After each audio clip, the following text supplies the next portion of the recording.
We're looking for the termites with wings that are on them.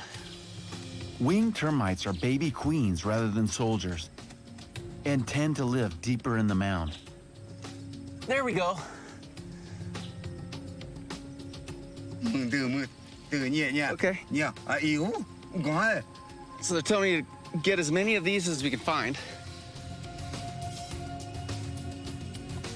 Wow, within no time, we have a whole container full of these big winged adults. Oh, this is cool. Look, there are a whole bunch of them. It's like we hit the mother lode.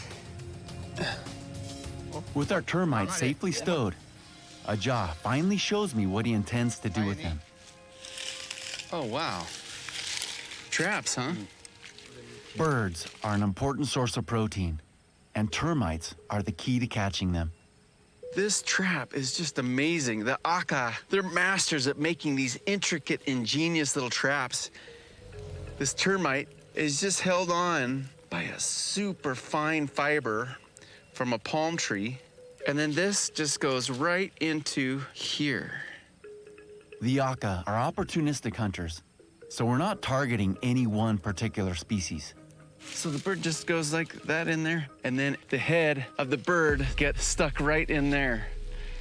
So we have a couple more traps to set and hopefully wait for dinner. If you like what you've just seen, please don't forget to like, comment, and subscribe.